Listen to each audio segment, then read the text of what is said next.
Welcome, geeks and nerds, girls and boys, to a brand new episode of Geek to Me Radio. We're back live. We got Joey B in studio with me. He's going to review the movie Tony, and we're going to talk about that. We've got Josh Blaylock, the publisher and owner of Devil's Due, celebrating their 25th anniversary this year. We'll talk to him, and my interview from Fan Expo Chicago with Stan Berkowitz. All that and more. Stand by. We're talking TV, comics and movies, and video games. And if you don't know Star Trek from Star Wars, we'll try to explain. There are 12 doctors for Hogwarts houses, one ring rules them all. To be the greatest Pokemon master, you must catch them all. You must catch them all. Try to catch them all. Gotta catch them all. Gotta catch them all. If you're driving around the greater St. Louis area tonight, listening to us on the Big 550 KTRS, hello to all of you out there. If you're streaming us on either the app or on the website, hello to all of you out there doing that. Thank you very much. And if you're, as always, listening to us in the podcast form on whatever social media platform you listen to it, be it Spotify, Apple, or wherever, thank you very much for listening to us. Make an appointment, though. This is every Sunday, live radio, 10 p.m. Eastern, 7 p.m. Pacific. Of course, that's 9 o'clock for all of us in the Central Time Zone. You can tune in, and that way you can send us text and give us phone calls and talk to our guests just as we are doing. That would be fun to do and have the more the merrier, so feel free to tune in and join us live. If you're watching us on YouTube and Facebook, we are back. I know last week I was in Terrificon in Connecticut, so we had a pre-recorded show, but we are back live. Joey V sitting right across from me. He's going to have his movie review of Tony. We're going to talk about that later. But first, I just got back from Fan Expo Chicago. Back-to-back con weekends, which is makes for a busy couple of weeks, but I love this. I love going to these cons. I love meeting people. I got to shake hands and have a quick little moment with Christopher Lloyd at Fan Expo Chicago. Professor Plum, Klingon Commander Kruge from Star Trek 3, Judge Doom obviously blew my mind. Actually meet him and see him face to face. I got to chat with Mr. T. I got the name of his manager and agent, got his email address. We might have Mr. T on coming in September, so stay tuned for that because that's going to be so exciting to talk to him. But such a great vibe at the con. I'm going to talk more about Fan Expo Chicago a little later in the hour. But first, I did get to talk to our friend Stan Berkowitz. We've had him on the show before. He's been a staple on Justice League Revisited. Fantastic writer for television and for movies. We've got his conversation that we had at Fan Expo Chicago for you right now. We're live at Fan Expo Chicago with the great Stan Berkowitz, writer extraordinaire. How are you? I'm good. How are you doing? Good. We've had you on my radio show before. You're basically a co-host of the Justice League Revisited podcast at this point. One thing I don't think I've delved in with you enough, though, is your work on Superboy, which you cover, by the way, in Beyond the Bat, Secrets of a Superhero Scribe, now available on Amazon, and you can get it at cons here, signed by him. You've got George Newbern signed some. When you think of Superboy or Superman, is the series you worked on, is it their ideal? Is it the 78 Superman, Christopher Reeve? Kind of what's your ideal Superman? Even better. It's George Reeves, actually. Oh, really? Okay. It's the one I grew up with. Sure. And some of the stories that we used on Superboy, the core of them did come from the George Reeves story. Although a lot of them didn't. A lot of them were completely fresh. When you were working on that, you weren't originally on it, you were brought in, correct, if I'm not mistaken? Yeah, I was brought in for the third and fourth years of the show. Was that, when you're brought onto something, was there a particular mandate, like, hey, we need to do certain types of stories, Stan, to play to your wheelhouse? What was the mandate you were given when you were brought on in season 3? The mandate was don't make it like season 2. Honest to God. They had gotten a whole new crew. They were shooting in a different studio. They wanted it to be more adult, less campy, and they were trying to have kids watch it, but they also wanted to bring in adults. Yeah. Now, did they succeed? Would you have watched a show called Superboy if you were an adult? I assume 35 years ago you were a little kid. Yeah. But yeah, for kids for sure, but adults, Superboy, I mean, toward the end, I got a note for the scripts saying, don't call him Superboy. So what do we call him then? Just say, instead of like, look, it's Superboy, just say, look, it's him. It's him. So that could have been the title of the show, him. Yeah. It Anyway. would have been a little bit of a different show if you just left it at that. Yeah. Him. Yeah, but the problem was that I don't think the show, in terms of drawing a large audience, the show never really got one because the adults really wouldn't watch it. I think the show fell between something for kids and something for adults, and it's a small audience. It got a very small audience. And then you fast forward nearly 15, 20 years from the time that ended to the start of Smallville, and that was on a teen network, kind of the CW at the time, or WB, then the CW. It was aimed at that kind of wheelhouse of those audience, the kind of the teenage into the 20s, but there were a lot of kids watching, a lot of adults. Did you watch much of Smallville, and what were your thoughts when... I didn't actually, No? I didn't watch it, but I think they did a better version of a young Superboy, but without the costume. Yeah. I think that children might have been disappointed, hoping to see a kid in a costume, but once they got used to what the filmmakers were trying to do, that's why it was successful. You obviously write a lot of all these different shows, both animated and live action. You've worked on a lot of stuff. I'm sure you consume a lot of media too, just to kind of stay up on stuff. That I was going to ask you, was the not watching Smallville because you were very busy at the time, or just wasn't anything you were interested in watching? I was just real busy. There's not a lot of time to watch TV when you're writing the stuff. Was there a certain series or a movie or something that did kind of like, I've got to make time for this one though, be it in the superhero genre or something else? Yes, The Boys. Okay, yeah. I like that a lot. And we've got half the cast here, it looks like. Have you gotten to go over and meet them at all? No. I mean, they're too hard to. I mean, there's always a big crowd around them. You're not going to play the do you know who I am card to their agent? Do you think I could do that? I would if I were you, my gosh. Don't you know who I am? Unfortunately, if the answer is no, what do you do? So I haven't done that. Plus, I'm here at the Heroic Fine Arts booth.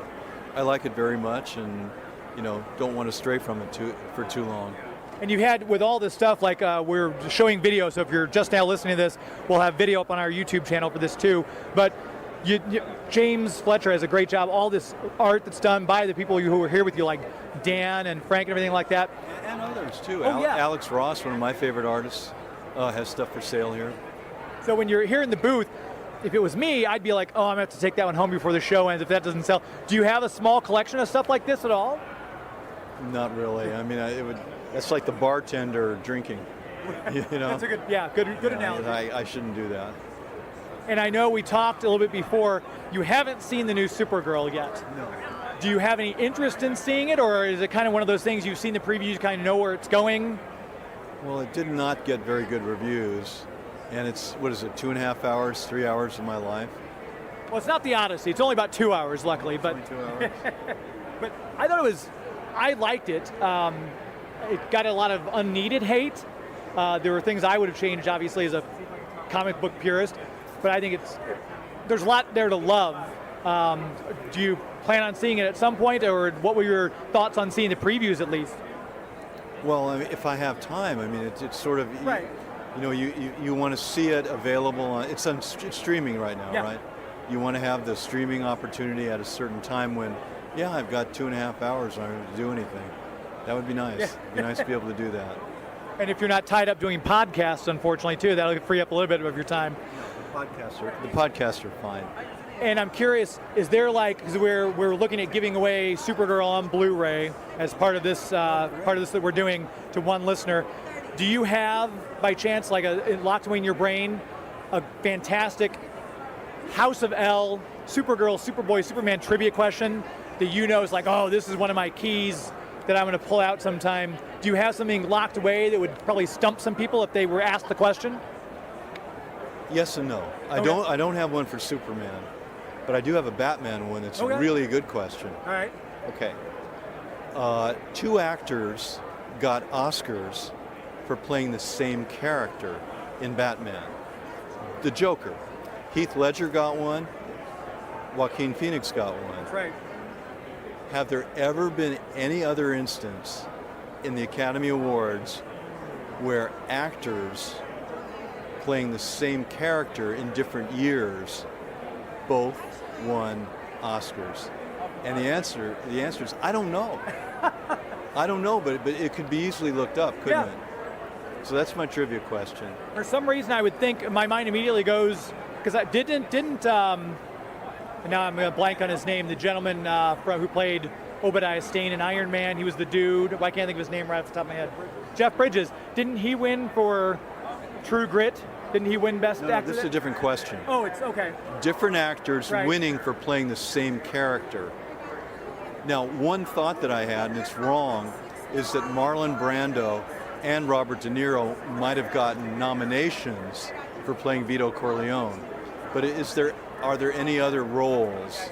Another one would be The Star is Born, where Barbara Streisand and Judy Garland and some other actors. Lady Gaga? Yeah. What about that? So that's the question. Is there a role similar to the Joker that has given 2 different actors in 2 different movies Oscars? That's why I was wondering if the role of Rooster Cogburn, played by Jeff Bridges, and then John Wayne back in the day. Well, Wayne got an Oscar. I don't think Jeff Bridges. Oh, okay. That would have been my guess anyway. So that's a good guess. Yeah, it's a very good guess. So that shows my knowledge of westerns, I guess. But that's a good trivia question. When you're writing, superhero genre, other stuff. We talked about T.J. Hooker, which I was a huge fan of. Is there a genre you prefer to write for? Action with humor.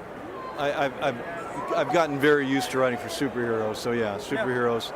Maybe a little humor in it. Not too much. Yeah. Yeah. And I know you've got the book out. You're appearing at cons around the country now. Best place for people to keep up with you? You're on Facebook? I'm on Facebook.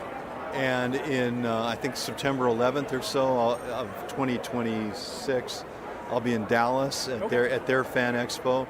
And then the following week, I'll be in Burbank at an event for choice art. Okay? That's what I know so far. Right. Keep up with me on Facebook. Facebook.com is the way to look. Just look up Stan Berkowitz. We'll have a link. If you're watching this, go down to the bottom of the YouTube page. If you're hearing it, go down to the show notes. Stan Berkowitz, thanks for your time. I appreciate having you on. Thank you, and good luck with your stuff, too. Thank you very much. Okay. Always great talking to Stan Berkowitz, and if you haven't had a chance to go back and hear him on the Justice League Revisited podcast that I co-host with Susan Eisenberg, the voice of Wonder Woman, he's always a great guest. He wrote a lot of those episodes of that show. It's always fun visiting with Stan Berkowitz. And I think he is going to be coming up at another couple cons, so you can check him out. Heroic Fine Art's the booth he's always with, so look for Heroic Fine Art on Facebook and Instagram. James Fletcher, who runs that, does a fantastic job of bringing these guys in. Paul Dini, Dan Reba, Eric Radomski, Tom Ruger, all these fantastic people from Warner Brothers Animation. And he's got a bunch of cool prints and movie cells, cartoon cells that he will have for sale at his booth as well. It's a fantastic time. We brought him in the past 2 years for Two Rivers Comic Con, and he's the one who obviously sets up with Dan Reba and Alan Burnett and Kevin Altieri. So thank you to Stan Berkowitz. Thank you to Chicago Fan Expo. It was a great time. So glad to be a part of that. And thank you for the press pass. Thank you for the access. Cool to meet Christopher Lloyd and Mr. T. I mean, come on, that was a great time. We're going to talk a little bit more about that later in the hour. First, we're going to take a very brief commercial break.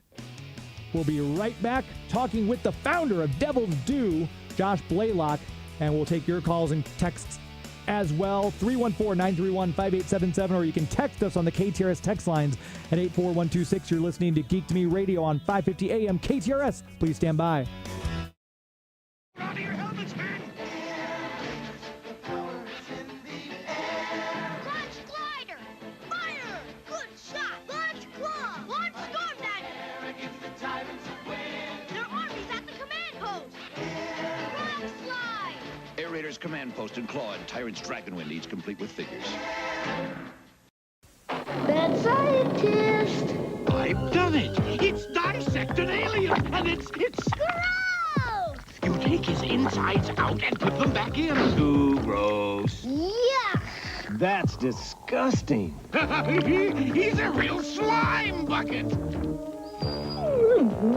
Yuck. Dissect an alien. Watch for time freaks and more gross creations so you too can be a mad scientist. Too gross. Earth's first line of defense.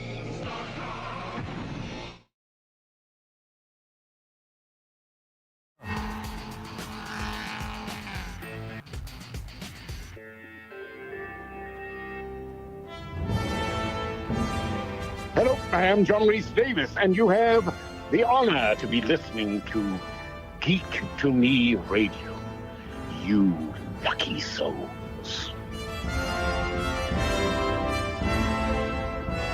John Rhys Davies, one of the many Lord of the Rings cast members that was at Fan Expo Chicago this past weekend. Hopefully you had a chance to visit with him and Sean Astin and all the great, wonderful cast they had there.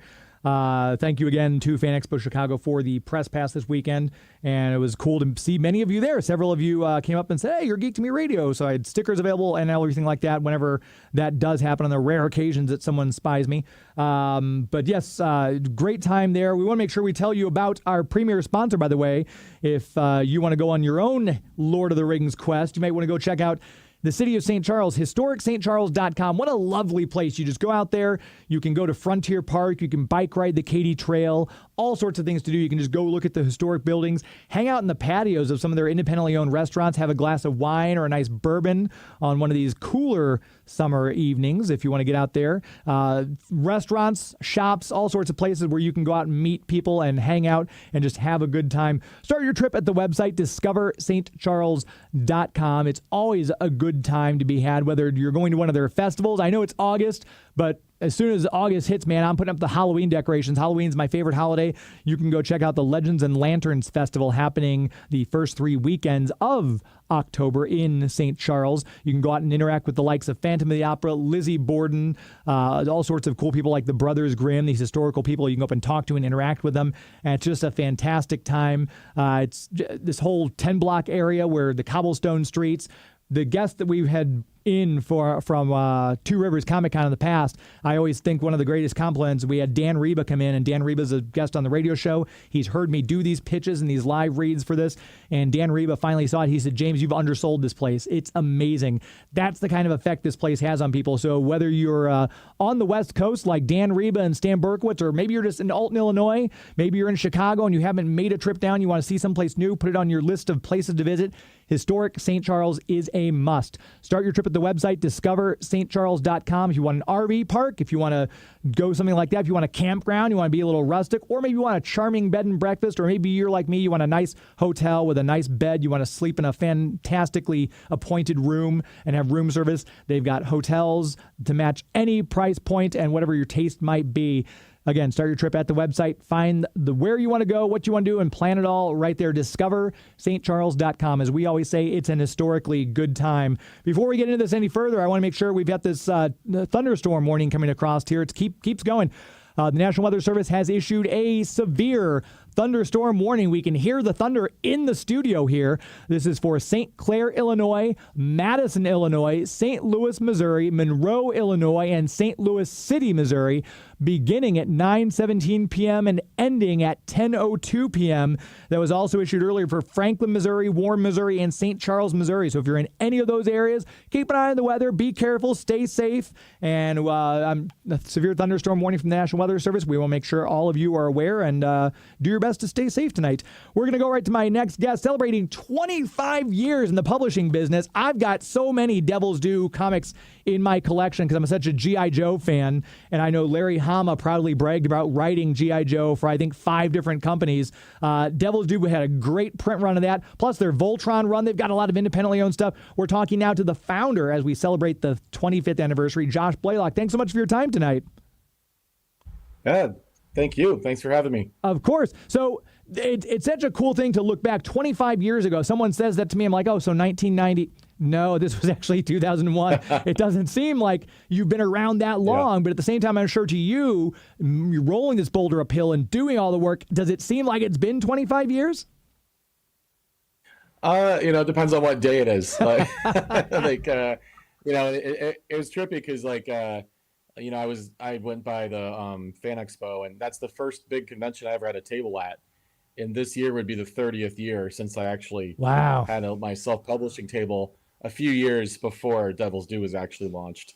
So yeah, I've even been in it longer than that. But it's it's weird. Sometimes things are like so hyper compressed, and it feels like it was yesterday. Some things feel like they were taking longer, and that was part of the benefit of actually stopping to commemorate the anniversary and putting together our anniversary special, because that forced me to go year by year, unearth old archives and photos and files of things, and then you really like see like all the stuff that was going on each year, and that really takes you back to that time. Like you're right there, So that was really cool. My wife kind of gives me trouble sometimes because I save a lot of things. I don't know if I'm a sentimental guy, but I save a lot of stuff. And I look back to them and I'm like, wow, check this out. Are you one of those people like you had to go back and search for stuff from the past 25 years? Or do you have like, nope, this is my 2001 folder. This is my 2002 folder. As a publisher, you've got all this stuff, I'm sure, filed away. But were there special things you had commemorated and kept aside? Oh, yeah. I wish it was that easy. But yeah, no, it's like you have to... Our hard drives, mostly this, we're talking like digital stuff, and so like you find out like, oh, hard drives don't last forever, so or the kind of connector that the hard drive hooked up with doesn't work, and then you go back farther than that, you're like, oh man, I guess DVDs also don't last forever. Sometimes I ordered a DVD reader off Amazon, and then you find out that that DVD just doesn't read anymore. So you just go through everything, you pull everything together you can get, and so that was kind of a wake-up call on digital preservation and kind of getting on top of that. And then what really hit me though is like, we have, the team of people help put every book together. And then especially when I'm working on one, I'll have someone else helping with other aspects if I'm writing and drawing or anything. This one was like, this had to be all me. It's like, nobody else has been here for the whole time that can, go through and forget deciding what goes in it or contributing to it, but who even understands what the hell I'm looking at, because it's so much stuff. So yeah, that's why we did this anniversary special. It became more like a zine, like just a retrospective zine, which was kind of cool because the company really started sort of like DIY punk rock roots, and then it kicked off Devil's Due Presents. So we're doing like re-releases of key issues from over the years. Yeah. Like with like special homage covers and stuff like that. So that's been fun. Yeah, and I know Chris Yates sent me over a couple of image files, and I love it almost looks like the Marvel 25th anniversary with the border of all your characters. The border of some of those. That was really cool. I love seeing stuff like that. So I'm a variant cover person, so I'll probably end up getting like 3 or 4 different variants. Just because I'm crazy like that and I like variant covers.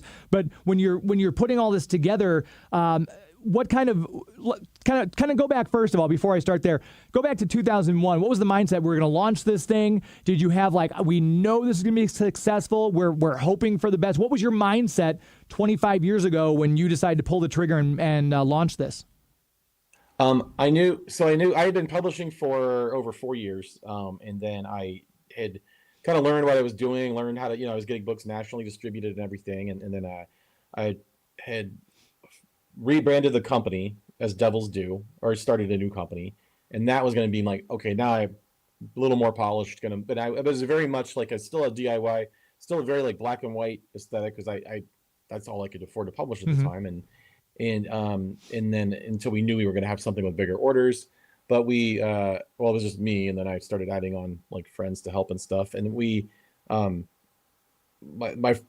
thought at first like, okay, it's going to be about 5 years for my own personal creations to finally like get out there in the market. And either I'll start getting hired to do other things, or but I can, or if something I do will take off.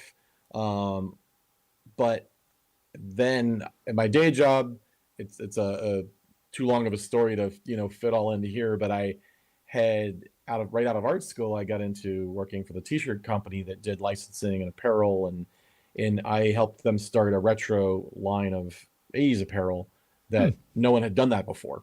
So it was the first time this sort of like 80s cartoon pop culture stuff just blew up all over the mall, every mall in America. So I had this like and I learned from them. They weren't even legitimately putting out some of the stuff at the time because they couldn't even get the companies to license it. They didn't. Nobody thought 80s stuff was like something people would want. And meanwhile, if you graduated high school in the late 90s, like you're like what you're dying for this stuff to come back. Exactly. And so that part, what I basically had planned, everything was in line for my first Devil's Due book, black and white comic called Misplaced, to launch June of 2001. But months before that, because these things take so long to plan, I got the rights to G.I. Joe, which had been like dead for like 7 years at Hasbro, and Marvel hadn't published the book in 7 years. The toys kind of fell off even before that. Yeah. And I got the rights to it, and then I did a deal with Image to let them publish it because it was such a bigger lift, and it came out September. So we go, June is my first little black and white book, which is still really like my 7th thing I've done, but people are still learning who we are. Right. And then boom, G.I. Joe from Image Comics. So I had all this experience and history, but everyone's like, who the hell is this guy? So that's. And then that kicked off the whole 80s retro phenomenon in comics that, funny enough, like I'm shocked that it's still going on now. Yeah. They're so hot again. Yeah. Yeah. It's we just had Larry Hama here, and he's just marveling that he's still writing G.I. Joe 40 years later. But it's a testament to that. I think that franchise, that brand, I guess. Yeah. He's an amazing person. Like, when I got the license, I wrote the first couple years, but I picked up from his continuity. But then I had to call him immediately, and learning. I mean, even then I learned over time. Like I didn't realize at the time how much like Marvel and like Larry literally created that. Like Hasbro pretty much kind of gave him nothing but toys. Right. And then but yeah, Larry wrote the fill-in thing between Marvel and our version of the continuity, and then the another one, G.I. Joe Declassified, and I really loved the Storm Shadow series that he was writing for us. But that kind of just got, we eventually lost the license like 7 years later. So we put out a lot of stuff in that 7 years. Yeah. But he was in the middle of that Storm Shadow series. I kind of always wish that would like come back somehow. And but yeah, I mean, we that kind of kicked everything off, and so it was weird. The company always had come. It's Devil's Due Publishing, Devil's Due Studios, and it came from this like indie grassroots kind of evolutionary pool, and then boom, hits off with this mainstream thing. Yeah, that's 80s, but back then that was kind of punk rock like that, because absolutely, a lot of retailers were caught off guard. A lot of like people. I mean, really, there hadn't been a retro phenomenon like that before. Like the Gen X, like love for their childhood was different than anything before that. Absolutely. And we're proving that again, because now everyone's like 50, some 60, and no one's stopping buying anything. Like they're still buying all the toys. And it kind of just realizes, okay, made me realize, this is just how it's going to be. So. Yeah, I think nothing shows that more than the success of these. The Has Labs keeps putting out these Kickstarters for like, we've got the Cobra Hiss tank for the new figures. It's $400, and people are funding these things. So it just shows you, it's like, man, Gen X is not going away anytime soon with their love of these franchises. Yeah, when you saw those toys, you're like, they're not going to be vehicles for those beyond like the little things, and now they are. They're making like. Yeah, the Sky Striker, and they're gonna make an aircraft carrier. It's like 20 feet. I had the aircraft carrier. My mom got it for me at Sears Surplus. So it was knocked down to like $60, and I had like $20 worth of lawn mowing money. She says, if you want it for your birthday in a week, I'll pay the extra $40, but you can't open it until your birthday. So it was the longest 2 weeks of my life to get that aircraft carrier, but I was blown away at how cool that was. But they made one now for those new classified series. Man, that thing would be massive. Yeah, you have to like every like dad that have it in his garage, like just like, sorry, we can't park the SUV in there anymore. The Honda Odyssey's going on the street, honey. I'm sorry, we got to make room for the aircraft carrier. But to have an independent studio like you launch and then get that, was that automatically like, gosh, we've got G.I. Joe where we've made it, or when did you have the feeling that we've made it? Oh yeah, that gets back to your original question. So it was like my certainty in like with whether like my everything else, like my other stuff was going to work, was always like, I don't know, like rolling the dice. Mm-hmm. With G.I. Joe, it was more like, not only did I know it was going to work, I had proof of concept from like the previous job for the last 2 years. And I already had gone through that. I already had to have the argument with my bosses. Like, no, you don't understand how bad people want this. And I had that certainty then, but I could have been wrong, but was proven right. And then, so then now to go the next step, and I was confident in myself and understanding, like, just from being a super fan, like which characters to pick, who to put on the team, how much balance to do between the cartoon and the comic books. Right. And it was important to keep the old comic book continuity, that getting J. Scott Campbell on the covers, because he had been doing amazing. Wizard magazine like fan pieces, and like making sure that the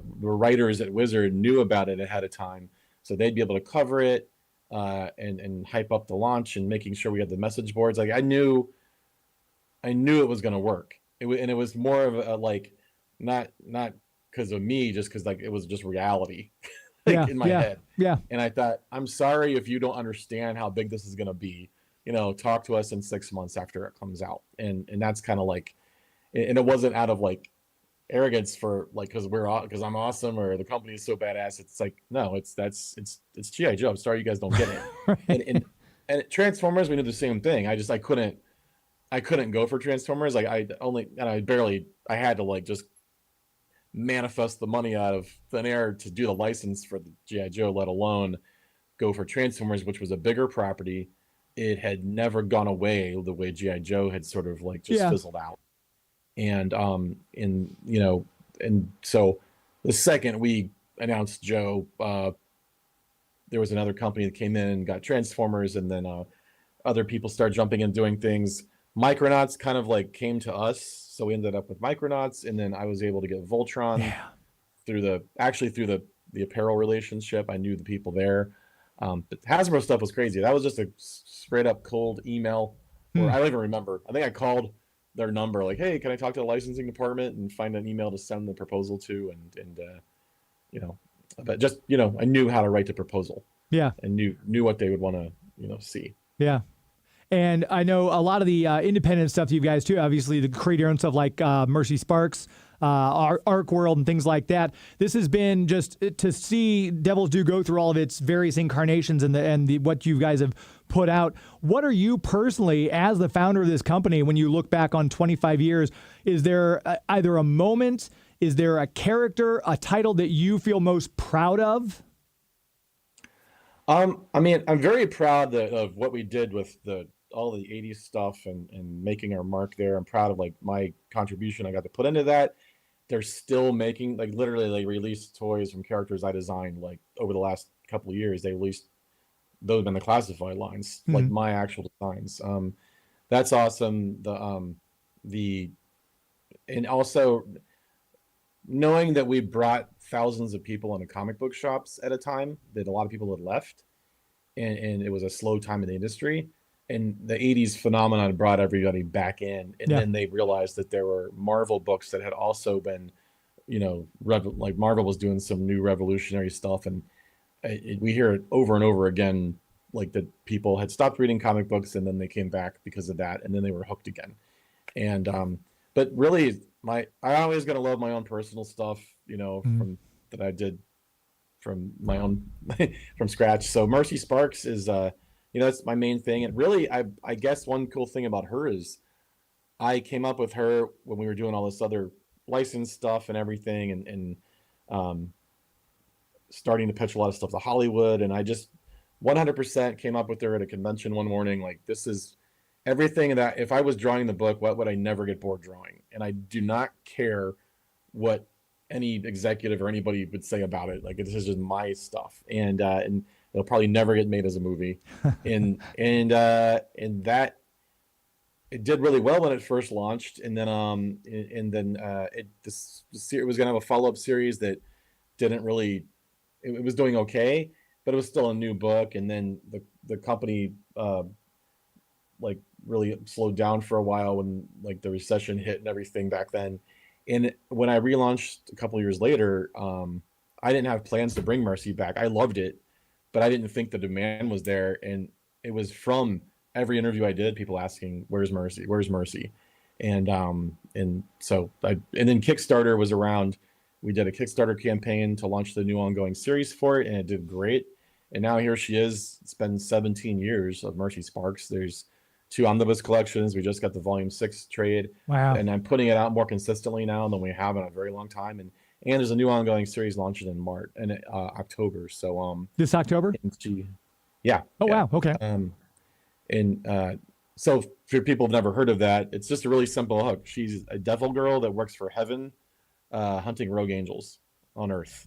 So she lives here hiding amongst us, and she basically kind of like does like heaven's dirty work that no one's supposed to know about whenever there's a problem. Because if there's an angel like going off, breaking the rules, like they don't know who they can trust, because that means there's other angels in on it, so they won't see this like devil woman coming, and then they don't really ask her if she can have the job. They just they sort of like, she wakes up one day looking like a human and can change back and forth, and she's told she works for them now, and if she plays her cards right, she'll get some good perks out of it. And that's the tongue-in-cheek kind of fun way it starts. And then now we've got this huge lore and this big epic saga for the whole thing. So, and again, if you're just now tuning in, we've got Josh Blaylock. We're talking about Devil's Due, 25 years in publishing, which is absolutely impressive. And I know if you are listening and you're a comic book fan, you've read one of these many titles that Devil's Due has put out. Let me take a real quick break before we wrap up. Are you okay to stick with me for just a few more minutes? Yeah, I'd love to. Sure. All right, perfect. If you're listening right now, stand by. We're going to come back and talk more with Josh. We're going to do a very quick commercial break. You're listening to Geek to Me Radio on the Big 550 KTRS. Please stand by. Threat in the hands of the Shadow Force. Who will survive? Battle Beast. Wood! Fire! Fire burns wood! Battle Beast. Fire! Water! Water puts out fire! Battle Beast. Water! Wood! Wood beats water! Battle Beast. Battle for the fun of it. Just activate their battle badges. I got fire. I got water. Water beats fire. Battle Beast. Wood. Fire. Fire beats wood. Battle Beast can grow into an army. Collect all 84. Battle Beast.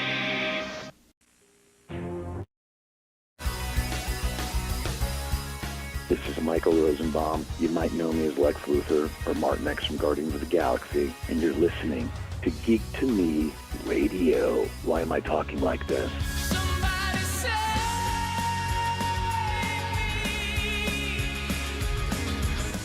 Playing all the return liners from the Fan Expo Chicago guests. Hopefully you had time to chat with Michael Rosenbaum. He was there right next to Tom Weller and Erica Durant. Tom Weller, how cool is he just walking around the con, goes over and gets a Modelo from the beer stand, walks back to his desk for a while, signs some more autographs. But Michael was there. It's always good to see Michael Rosenbaum whenever you get the chance, and it's cool to see him there with his Smallville castmates.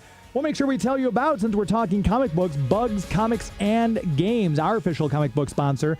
One of the things Bugs Comics was around before I had a car, and I would get on my bike and I'd ride probably 3 miles. My mom did not know I was doing this. 3 miles to Bugs Comics and Games, and I'd buy my comic books off the shelf. I remember I was getting those really cool Marvel Comics Presents covers that Sam Keith was doing all the covers, Cable versus Ghost Rider, and I was getting, X-Force #1 had just come out. This was early 90s. And the cool thing is, Larry sold the shop. He ended up teaching theater for a while, and then now he's back opening the comic book shop. So here I am, 35 years later, still buying my comic books from Bugs Comics and Games. If you've not been out there yet, he's on Bryan Road in O'Fallon, Missouri, easily accessible from either Highway 70 or from 364. You can go out and check him out. I always say it's not a real comic book store. They don't have back issues. Boy, does he have back issues. Long boxes from everything from dollar comics all the way up to there's like 2 for $5 books. He's got $10 comics, and then he's got wall books and books in the case if you're looking for something Golden Age, Silver Age, or maybe some Bronze Age keys that you're looking for. If you don't see it, ask Larry if he's got it, because chances are he might have it, can get it for you, or he could source it and still get it for you. And if you're looking to sell your comics, he'll give you a very fair price as well. So that's a win-win-win because you'll get some cash for your comics you don't want anymore. Larry will have new stock, and then it's a win for me because I can come in and shop through all the back issues, again, new stuff that I might need. So it's everyone wins. If you haven't had a chance to follow him on Instagram yet, Instagram.com, Bugs Comics and Games. He's also on Facebook. He'll put stuff up there. Some of those variant covers that are very hard to find, he will put them on Instagram and give you a chance to get them. So it's like having your local comic book shop online. A lot of comic book shops closed down during COVID. If yours closed down, let Larry at Bugs Comics be your new local comic book shop online. Facebook.com, Bugs Comics and Games. Instagram.com, Bugs Comics and Games. Follow him, give him a like. And if you're in the St. Louis area, go check him out. Join the Avengers Club so you save money on your weekly pulls every Wednesday. And make sure you tell him that you heard about it on Geek to Me Radio. Chatting for just a little while longer with the founder of Devil's Due, Josh Blaylock, and we're talking about, I wanted to ask you, because being I call everyone Image Comics, Dark Horse. To me, they're all indie comic book publishers, no matter how big they get, because you always think of the big two, right? Marvel and DC. But I was curious with the whole Diamond implosion, how did that end up affecting you? Was it kind of like just rolling with the punches, or did it impact you a little bit? Impact was like minimal because and oddly because we were in a lull of not putting a lot of stuff out right around that time. Okay. Coming out of COVID, so and there were some other opportunities that arose during that, like just other client work and corporate stuff. So we weren't putting out a ton of comics anyway, and it kind of became a blessing in disguise because we didn't get all locked up with that. So now, now the distribution is actually like the stores are selling more. So, I feel bad for those companies that got stuck with having all their inventory there and everything. Yeah. But it also like, it did play a part in like, here we are deciding what, I was really about to ramp up another like 5-year plan of like the next wave of what I was doing in 2019, right? 2020. And then boom, that hits. And then deciding like, okay, that's been a weird few years. And now let's really decide what the plan is now. And then the Diamond stuff starts to happen. But, after 25 years and publishing like almost 1,000 books, over 700 issues of stuff, a couple hundred series, and like, I think it's like 2,000 creators. Wow. That we worked with. I'm like, we're doing what I really originally kind of like started out, like what was my passion to work on, which is mostly supernatural, sci-fi, high concept action stuff. There can be a romance story, there can be a slice of life story, but it's going to take place within those elements, somewhere in those worlds too. And that's what we do. And it helps. I really want to like, just move forward now, like just projecting a clear vibe, like, from 1,000 yards away, like what you're going to get when you buy one of our books. And that helps us in this new kind of like starting from scratch, because the distribution landscape's brand new now. There's a whole new audience in the comic shops that it's so much more diverse now, and there's so many more people now. We've gone from when we started this, it was like a $450 million industry, $500 million industry, and now it's over $2 billion. Crazy. Superheroes are a tiny percentage of the comics that are actually made. Right. Vast majority are other genres. So it's like it's a great time when it comes to that. So I'm the motto for this year is 25 years just getting started, because that's how it feels. And it's fun to look forward to that. So I love the deep dives. I love the retrospectives, and eating some member berries. but like you really got to you want to know what's coming next. So but yeah, no, I nothing but optimistic, cautiously optimistic, and like enthusiastic. Look forward on like the passion for the medium. The challenge is more competition. So there's more people like comics. It's easier to make them now than before. So there's going to be more people doing it. And my final question before I let you go, I know I see this come up on threads occasionally where people will say, hey, if I want to start reading Batman, where should I jump on? What's a good story point? Same with X-Men. People are asking that a lot, especially with X-Men 97 season 2 hitting and more people discovering X-Men through that series. If someone were to come to you and say, hey, Josh Blaylock, if I wanted to get into Devil's Due and some of the stories and some of the stuff, what would you send them? What would be your recommendations for either a character arc, a storyline, or a comic series of yours to kind of get them to dip their toe in the water and get them acclimated and really do a deep dive into your stuff? I think the anniversary special is a great way to start if you want a big overview, like the history and everything. And then these Devil's Due Presents that are being released throughout the year, they pick key issues from over the decades and that we normally wouldn't really have that much of an opening to revisit, and it kind of gives you a good sense of like some of the stuff we've done. If you like supernatural, action, a little bit of humor, like Mercy is totally that. There's even a spin-off series called Nephilim that just started, and you've got you got over 1,000 pages of stuff you can binge, and so that's one of the important things. People they start something new, they want to know it's going to be around, and Mercy's been around. So and then but if you sci-fi, there's a lot of sci-fi stuff. The Encoded and Circuit Seduction Revenge were 2 different series that are coming together in the worlds are officially being connected in the new Circuit Seduction Revenge ongoing series this October. And so and then there's Arc World, which in my head still could be part of the same world, but if you're a geek for ancient Atlantis, lost advanced civilization hypothesis and was there lost ancient technology? I call it archaeopunk sci-fi, instead of cyberpunk or steampunk. Right. And it's a big 3-part epic that dives back 13,000 years ago and goes all the way to the present. And I'm going to be in the coming months and next year doing some more stuff with that world too. So it's just we're a vibe. And like I said, the goal now is you should know right away if you like it, and I'd like to know that they're and I think those are the best points to jump in on. So yeah. And if people want to find out more about you, the publishing company, website, social media handles, where would they find the most activity where they could kind of connect online? Devilsdue.net is the main site, and our shop is there too. We've got I'm at Blaylock Comics on Instagram, and then we're Devil's Due Comics on Facebook, and just we're available at any local comic shop in the English-speaking world can get our books. So and beyond. So just important things. Tell your retailer, if you like it, they can get it easily. Hopefully they already are.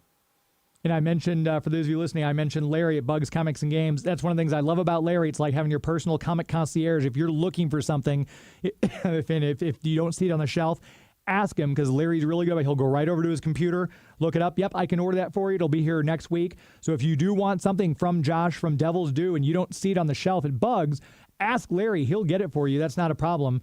And like Josh just said, make sure you ask your local retailers. Most of them will do that for you. So definitely check that out. Congratulations on 25 years. That's impressive. And it's been cool to see all the different stuff. And I had to go back in 2001, what it was, and I had to do the same thing you did, kind of go down the rabbit hole and find out what was there. But so impressive, the run you've had, and the Devil's Due has been doing all this stuff, and look forward to seeing more in the next 25 years. Josh Blaylock, I appreciate it so much. Thanks for your time. Yeah, thank you so much, man. This is a great show. Thank you very much. I appreciate it. We'll do it again. Hopefully not in 25 years. Maybe we'll come back and revisit it next year, see how things are going. A little sooner. Yeah. Thank you, sir. Yeah, that'd be great. Thank you. Appreciate it. Take care. Have a great night. Take care. There he goes. We're going to take another quick commercial break as well. We are going to do that. We'll come right back. Joey V and I are going to review the brand new movie Tony. If you're an Anthony Bourdain fan, and who wasn't, we'll tell you what to expect in this movie. You're listening to Geek to Me Radio on the Big 550. Please stand by. And your lunch. Combat curtain. Fire! What's going on? Joycelyn is food again, Mom. Food fighters, figures in combat carton each sold separately. Toys do not walk and talk. new racing team is shifting into gear. Mask. Tracker's seen us. Don't race off on my account, Mayhem. Mask, Buzzard, and Goliath, each sold separately with 2 figures. Buzzard, convert. Ron, you flag cover. I'm heading upstairs, Nevada. Roger, Matt. Okay, Mayhem. This round's for you. Mask, where illusion is the ultimate weapon. Mask, Goliath, and Buzzard, each sold separately. New from Kenner. Evil viruses are attacking the world's computers, and the computer warriors have been generated to stop them. A soccer trophy changes into an evil techno tank, forcing the computer warriors down. Hiding in a Pepsi can, the computer warriors fight back and deliver a direct hit. But the viruses keep coming, so the computer warriors convert a clock into a digital laser blaster and wipe out the... This is Kevin Conroy, the voice of Batman. You're listening to Geek to Me Radio.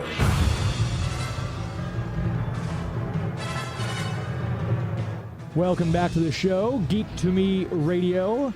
I'm your host, James Enstone. I want to make sure we tell you about our newest sponsor, HW Kia of West County.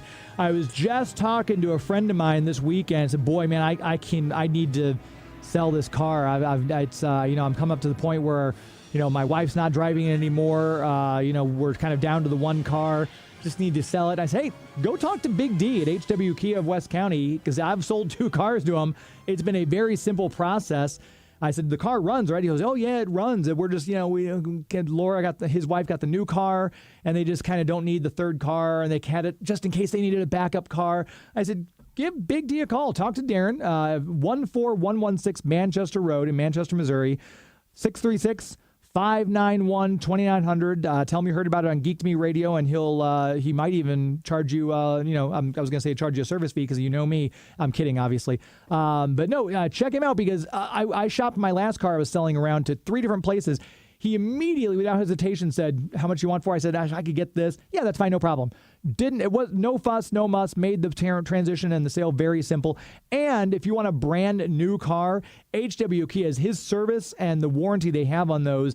It's going to be amazing because you'll feel just like it's a dream. You get a brand new car, reliable car, and if there's any problems with it, you bring it in, tell him Darren's an above-the-board guy. He'll take care of you, make sure you're happy with the sale, and service after the sale. You don't have to worry about any of that stuff. It's nice because, people get, I don't know about if I got to find someone I trust. Same thing with mechanics, same thing with plumbers, but car dealerships, car people, if you're looking to buy a new car and you want someone trustworthy who you don't have to worry about, am I getting a good deal? Darren's your guy. Talk to Big D, 636-591-2900, or just head on out there, 14116 Manchester Road in Manchester, Missouri.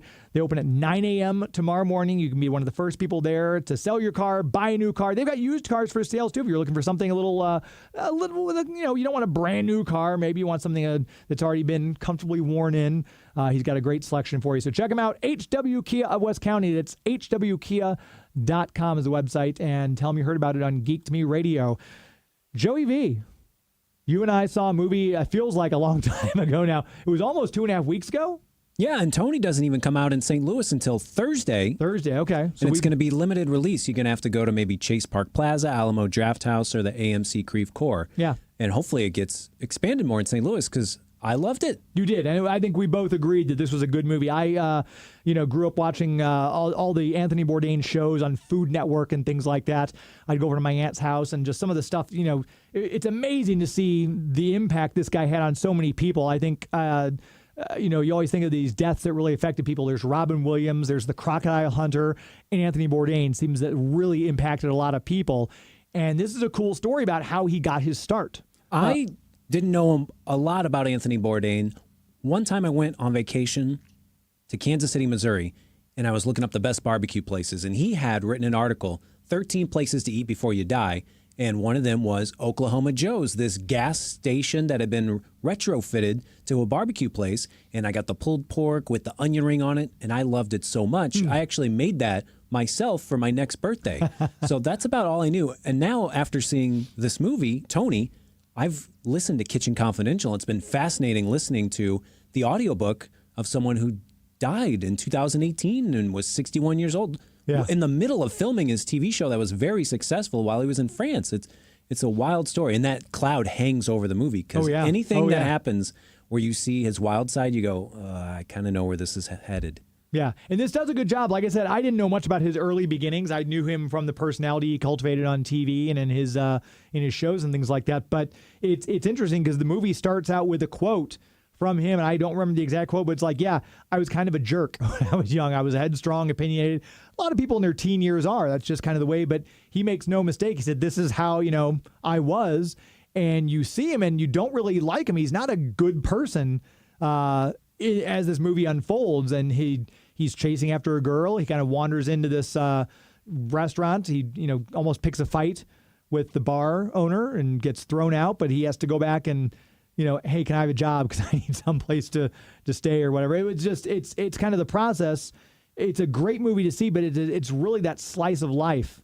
What were your initial thoughts? It takes place where he's just 19, going to Cape Cod to go work during the tourist season.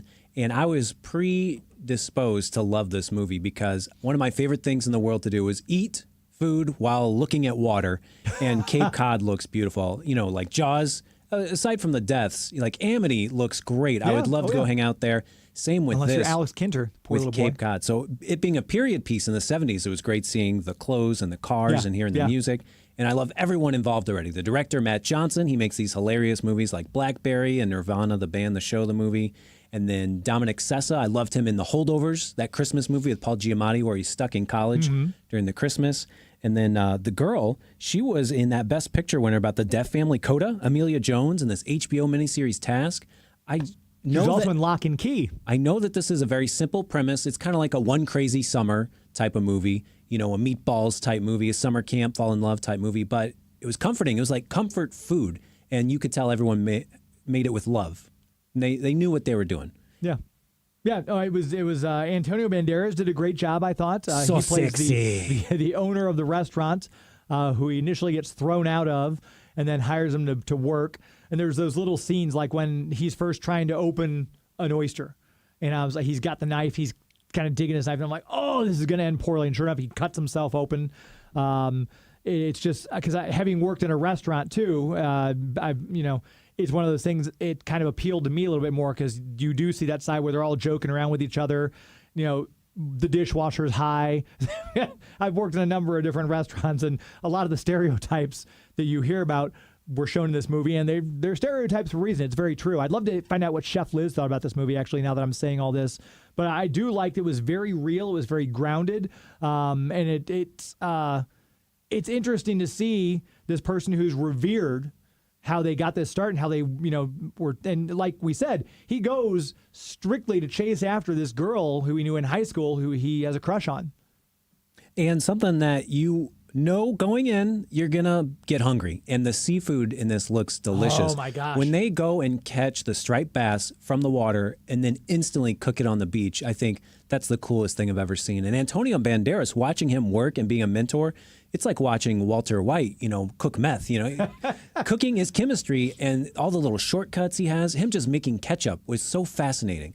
I think he deserves to be nominated. Antonio Banderas is... You think so? Best supporting actor? The star of this movie. He was so charismatic.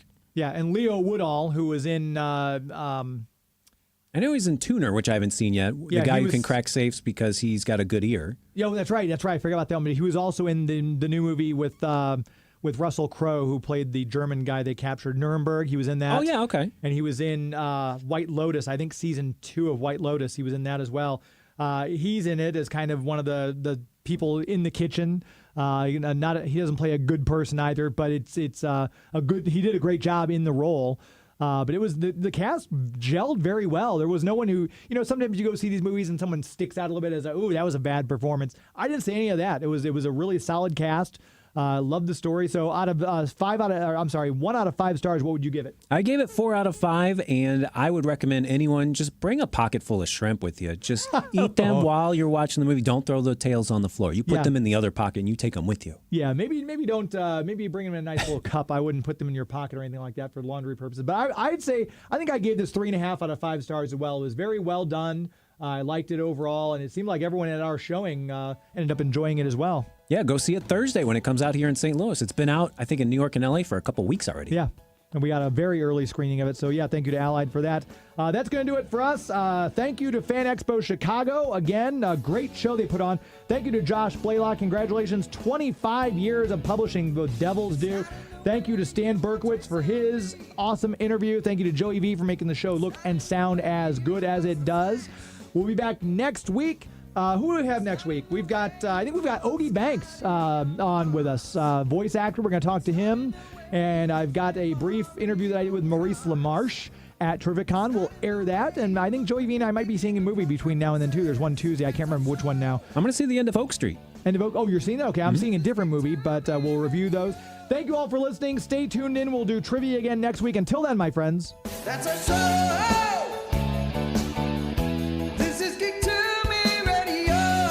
Thank you, Rosemont, Illinois. Good night.